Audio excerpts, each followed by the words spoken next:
realized that I could die at any moment without creating what I wanted, without taking the risks that I wanted. And that thought terrified me more than any bombs.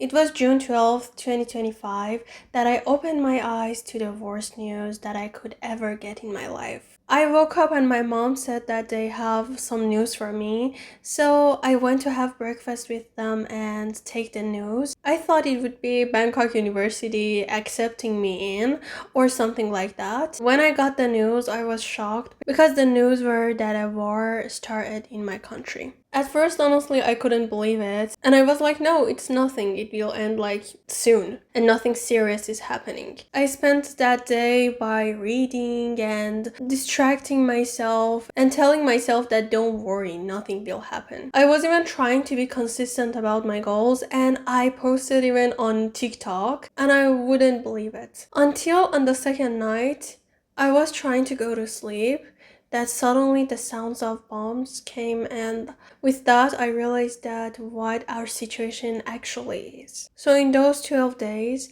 I would spend my days trying to distract myself and fight for taking the control of my life back in my hand. But at night I would hide behind my blanket like it would protect me from those sounds and from that danger. In those times, the only thing I could think about was that I didn't create what I wanted. I was scared of being judged that I didn't even try it. More than anything in that time, the fact that I was always waiting for permission, I was always waiting for someone else to do the thing for me, it was making me angrier than anything. And soon I realized that I'm done waiting. Almost a week through the war, without any idea that when it would end, I decided to take some action and take the control of my life back in my hands. Even if it was the last breath I was taking, I wanted to take it knowing that I didn't wait for permission, and I acted anyway. So as I was still waiting for the universities to answer me, I emailed Bangkok University by myself, even though I was terrified that what would they think. But I emailed them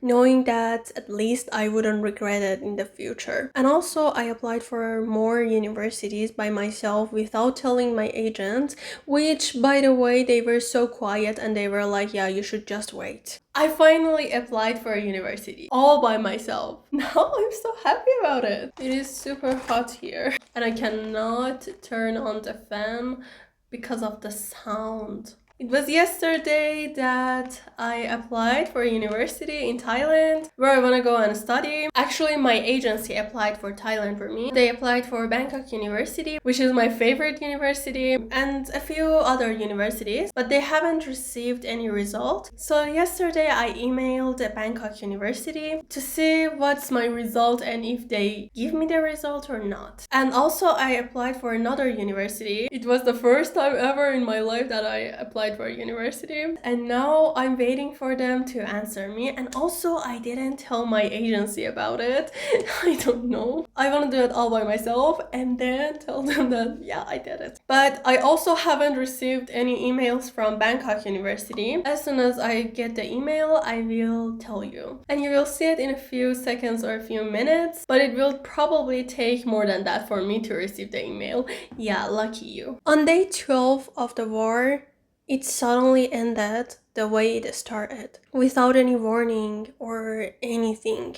It just ended, and we just stayed in the shock that what if it wasn't ended? What if it happens again? And all those thoughts were eating me alive and making me feel like what's gonna happen in the future? Is there any guarantee that we will be safe? And I'd feel like I was falling and falling and falling, and there was no bottom to land on. I needed to make a change, so I cut my hair.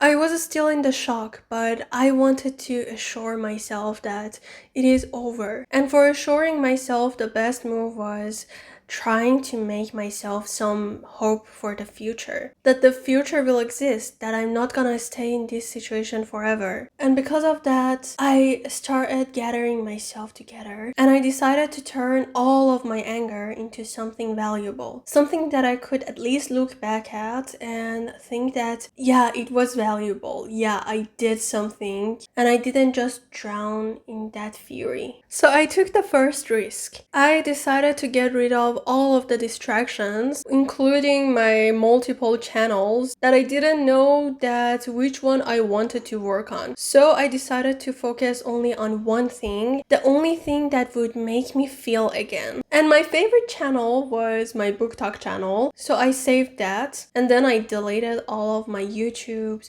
all of my other TikToks and stuff. And before the war started, I wanted to start a series and I was so passionate about. But for some reason I was scared and I was scared of taking the risk. But that war was a turning point for me that made me realize that there is no point in waiting and not taking the risk. So I changed the topic of my TikTok channel to something courageous for me that I wanted for a long time but I couldn't dare to pursue. And it was turning my channel from just talking about books to a channel that I could be myself in it. You might not like it, but I want to change my channel topic from only book talk content to more personal and lifestyle content. I promised myself to do whatever makes me feel good and whatever I want to do and I love to do because life is too short to be scared of doing that and not finding out what if I liked it and what if I could be successful in it. At the same time, I started a brand new YouTube channel for the 5th time. This is, I guess, my 5th YouTube channel, but let me introduce myself. My main job right now is content creation, and I work in both YouTube and TikTok. And in this channel, I will share content about writing, reading, my daily life, my lifestyle, personal tips, and everything that's going on in my life. But this time I knew that I'm done changing my path every 2 months, and I will stick to my path until I get the result. Not for anyone else, but because I needed that to survive and to believe that there is a hope in the life again. So I started by making the content that I always wanted, alongside with trying to live again, trying to feel like my life is normal again. But deep down, I knew that it's never gonna be normal again because I survived what I was afraid of my whole life. And I knew that if I stayed in that situation, I could never find the light again. So I kept going even though I was so afraid and even though I could fall at any moment and even though a voice in my head was telling me that you're helpless, that you can't do anything, that no matter how much you try, you will always stay in that pain. During that time, I needed to escape the reality and I was wishing that I could just disappear.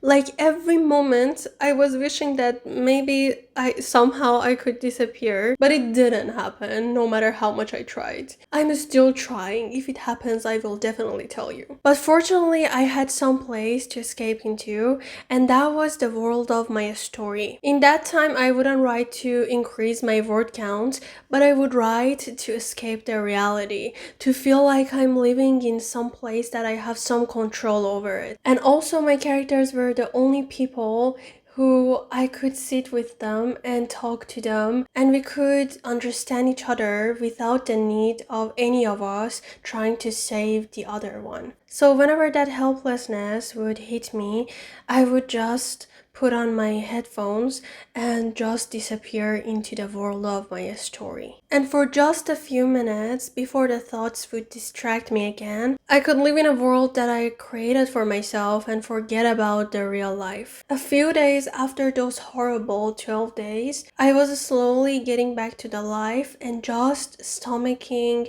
what really happened and also trying to deal with it. Not in a way that, oh, I'm done with it, but in a way that, oh my god, what really happened? And because I knew that what I went through, I decided to be more kind with myself because I needed it. Needed someone to be on my side, and the best person who I could find was myself. People who weren't in that situation wouldn't care, and people who were in that situation with me were still dealing with their own problems and with their own traumas, and I couldn't go and ask them to come and save me. So I tried to help myself, to treat myself well, to distract myself with purple lights and silk robes. But deep down inside and unconsciously, I was still waiting for someone else to come and save me. But despite that fact that I wanted someone to come and save me, I was also done waiting for permission. So when the universities didn't answer me, I decided to email them again. It's been over a week that I sent the emails to the universities and they haven't answered me yet. So that was why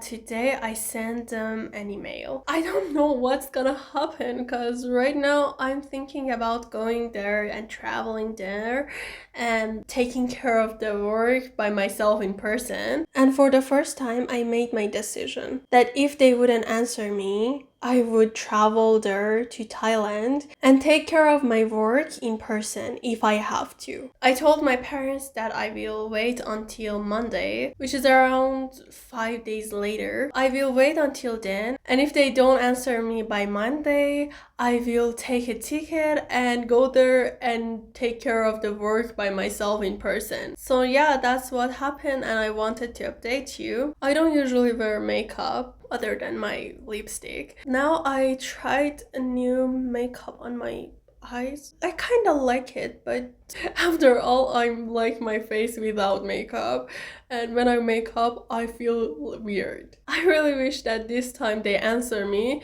but I'm gonna update you with the results if they answer me or not, and I tell you if I buy the ticket to go and make things work or buy the ticket to move there. Yeah, I really hope that the second thing happens. Like I buy the ticket to move to Thailand. Even though in that time the flights were cancelled, but I was thinking about every possible way that I could go there. Though I still decided to wait because if I wanted to travel there, then come back and gather my stuff, it would be way more difficult and I didn't need that. But if I had to, I was even willing to do that. And if I was certain about anything, that was it. That I'm gonna finally go after a goal that I was waiting for 2 years. And I made it clear for everyone, including my parents, my agents, and myself, that this time I'm pretty serious. And if I don't get the result on Monday,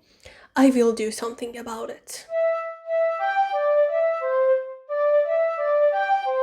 A few days before July and after the war ended, I needed some hope to live again, and my first 90 days goals for 2025 were expiring, so I decided to make another one. This time I didn't want something logical. I didn't even think about making it perfect. I just wanted to make it, to make myself feel like I'm in control, that there is a future, that I can live again, and my life is not gonna end just now. So on a quiet afternoon, I gathered my stuff, I took a white paper and my markers, and I played a playlist to shut down the noises in my mind. Without looking at time, I lost myself in designing it and in making the goals and feeling how would each one of them feel like while I was writing them down. All the settings were the same as the first goal board that I made for myself, except one thing, that this time I didn't set rewards for myself. Because after all, if I would achieve any of those goals, I was giving myself something way more valuable than any rewards. My own attention and my own care. On July 1st, I achieved my first goal, which was starting a brand new YouTube channel. And I moved that paper from my goals to my achieved goals. And that was the first flicker of light that made me believe that life is still going on. And I proved to myself that if no one changes the situation, I change my own life by my own decisions.